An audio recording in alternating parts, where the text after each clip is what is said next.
भक्ति भाव की वीडियोस देखने के लिए त्रिलोक चैनल को सब्सक्राइब करने के बाद घंटी का बटन दबाना ना भूलें। भारत को त्योहार का देश कहा जाता है, जहां आए दिन कोई ना कोई त्योहार मनाए जाते हैं। उन्हीं में से एक है रक्षाबंधन, जिसे हिंदू धर्म के सबसे महत्वपूर्ण त्योहारों में से एक माना जाता है। इस दिन रक्षा के वादे के तौर पर बहनें अपने भाई की कलाई पर रक्षा सूत्र बांधती हैं और अपने प्रिय भाई की लंबी उम्र की कामना करती हैं, जिसके बदले में भाई अपनी बहनों की सुरक्षा का वचन देते हैं। इस साल ये त्योहार 3 अगस्त 2020 को पड़ रहा है। सावन के समापन के साथ ही पूर्णिमा के दिन रक्षाबंधन का ये पर्व आ रहा है। आज की इस वीडियो में हम आपको रक्षाबंधन से जुड़ी कुछ पौराणिक कथाओं, इसके शुभ मुहूर्त और पूजा विधि के बारे में बताएंगे। वृक्ष रक्षाबंधन। पौराणिक काल में बहन भाई को राखी बांधने से पहले प्रकृति की सुरक्षा के लिए तुलसी और नीम के पेड़ को राखी बांधती थी, जिसे वृक्ष रक्षाबंधन कहा जाता है। दुख की बात है कि आजकल इसका प्रचलन नहीं है। आपकी जानकारी के लिए बता दें कि राखी सिर्फ बहन अपने भाई को नहीं, बल्कि वो किसी खास दोस्त को भी राखी बांधती है, जिसे वो अपना भाई जैसा समझती है। और तो और रक्षाबंधन के दिन पत्नी और पति को व शिष्य अपने गुरु को भी एक रक्षा सूत्र बांधते हैं। पौराणिक कथाएं। रक्षाबंधन केवल भाई बहन का ही पर्व नहीं है, बल्कि ये रक्षा सूत्र के माध्यम से सुरक्षा के वचन का पर्व है।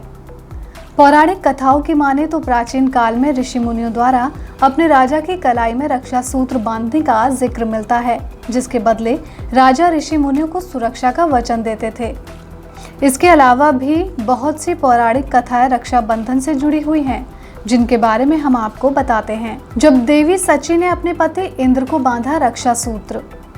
एक बार जब दैत्यों और देवताओं के बीच युद्ध हुआ, जहां पर दैत्य देवताओं पर भारी पड़ते नजर आ रहे थे, जिसे देखकर इंद्र की पत्नी सची चिंतित हो गईं। उन्होंने बृहस्पति से मदद मांगी। बृहस्पति ने इंद्र की पत्नी सची को एक रक्षा सूत्र के तौर पर एक धागा दिया, जिसको सची ने इंद्र की कलाई पर बांध दिया। इसके बाद इंद्र ने दैत्यों पर विजय प्राप्त की। कहते हैं तभी से ये पर्व रक्षाबंधन के रूप में मनाया जाने लगा। श्री कृष्ण और द्रौपदी की कथा।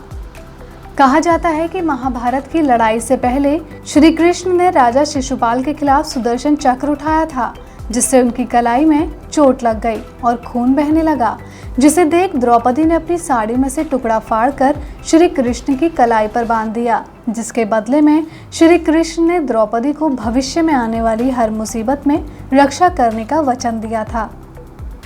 रानी कर्णावती और सम्राट हुमायूं की कहानी। एक बार जब चित्तौड़ पर बहादुर शाह ने अपना हमला बोल दिया था, तब चित्तौड़ की रानी कर्णावती ने सम्राट हुमायूं को एक पत्र में धागा भिजवाया, जिस पर उन्होंने बहादुर शाह से रक्षा मांगी थी। रानी ने पत्र में हुमायूं को लिखा कि बहादुर शाह उनके राज्य को धीरे धीरे हड़प रहा है, कृपया उससे हमारे साम्राज्य की रक्षा करें। कहते हैं उस धागे को हुमायूं ने अपनी कलाई पर बांधा और चित्तौड़ की रानी को बहादुर शाह से छुटकारा दिलाकर रक्षा का वचन दिया। हैरानी की बात तो ये है कि अलग धर्म होने के बावजूद भी हुमायूं ने रानी कर्णावती को रक्षा का वचन दिया था। अलेक्जेंडर की पत्नी और राजा पुरुषोत्तम की कहानी। जब एक बार अलेक्जेंडर पंजाब के राजा पुरुषोत्तम से हार गया था, तब अलेक्जेंडर की पत्नी रुखसाना ने अपने पति की रक्षा के लिए राजा पुरुषोत्तम को राखी बांधी थी।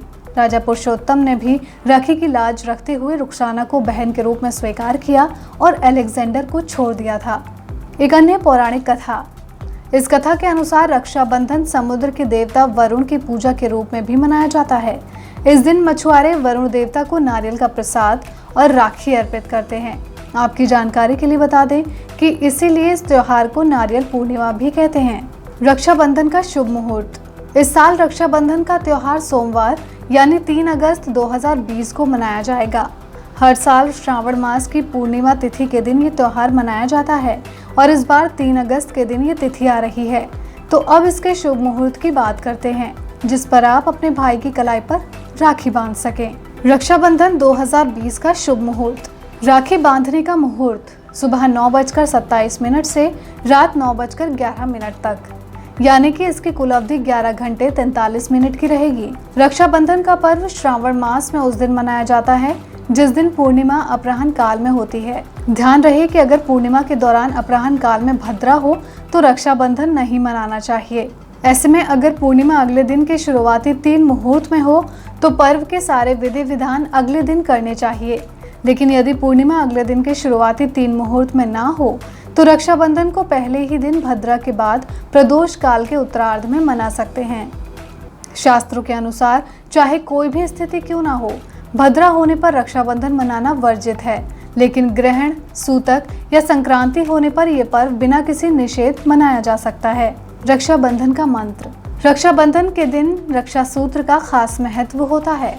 जहां पहले जमाने में पुरोहित राजाओं के हाथ में इसे बांधते थे, वहीं आज भी ये रक्षा सूत्र पूजा के दौरान ब्राह्मण पूजा में बैठे लोगों की कलाई में बांधते हैं।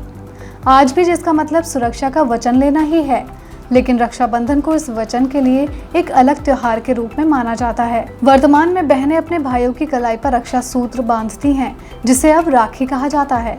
बांधकर भाइयों की दीर्घायु, समृद्धि और खुशियों की कामना करती हैं।